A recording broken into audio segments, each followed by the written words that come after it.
Jika kita berbicara mengenai pelanggaran HAM berat, maka ada pertanyaan yang selalu muncul.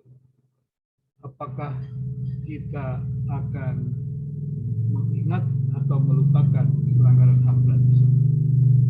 Kemudian adalah apakah dengan mengingat atau dengan melupakan kita bisa memaafkan pelanggaran HAM berat tersebut? Kalau kita telusuri, pelanggaran HAM berat itu hanya bisa dilupakan dalam arti kata jikalau orang tersebut mungkin terlalu lama peristiwa tersebut ataupun juga tidak mampu lagi mengingatnya. Tetapi jarang sekali persoalan-persoalan HAM berat itu bisa dilupakan karena itu merupakan sesuatu yang terkesan, yang begitu, peristiwa yang begitu memilukan dan orang pasti akan selalu mengingat. Nah, persoalannya kemudian, apakah dengan mengingat itu berarti kita tidak memaafkan? Kalau kita kembali kepada persoalan bahwa pelanggaran-pelanggaran HAM berat itu memang tidak mungkin dilupakan, atau lebih tepatnya tidak bisa dilupakan jika bukan karena kasus-kasus tertentu. Maka pelanggaran HAM berat itu bisa tidak menjadi persoalan kalau dia terselesaikan. Ketika pelanggaran HAM berat terselesaikan, maka korban dan pelaku menyelesaikannya, dilakukan mediasi ataupun dalam arti kata dilakukan pengakuan atas peristiwa tersebut, maka dengan demikian terjadilah proses maafkan.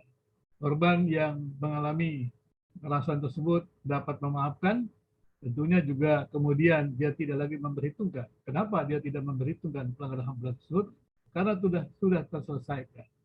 Dan memang kalau pelanggaran HAM berat masa lampau dan mereka yang menjadi korban itu tetap masih ada, maka harusnya juga ada berusaha untuk melakukan rekonsiliasi, memperbaiki nama baik daripada korban tersebut, menyelesaikannya sehingga korban tidak terus dibayangi oleh pengalaman-pengalaman buruk tersebut dan bisa memaafkan.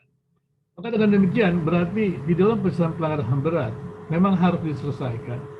Bukan berarti itu adalah sebuah pembalasan dendam, bukan. Berarti itu harus diingat.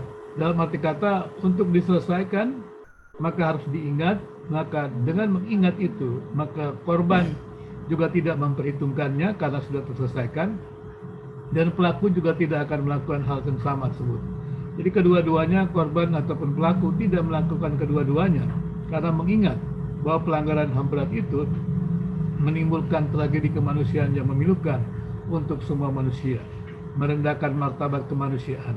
Maka dengan mengingat pelanggaran HAM berat tersebut, korban bisa memaafkan dan pelaku juga bisa meminta maaf, dan kemudian keduanya tidak lagi memperhitungkan hal tersebut, dan keduanya, korban dan pelaku juga berjuang bersama-sama untuk menghindari terjadinya pengalaman yang sama terhadap kejadian-kejadian atau pelanggaran HAM berat tersebut.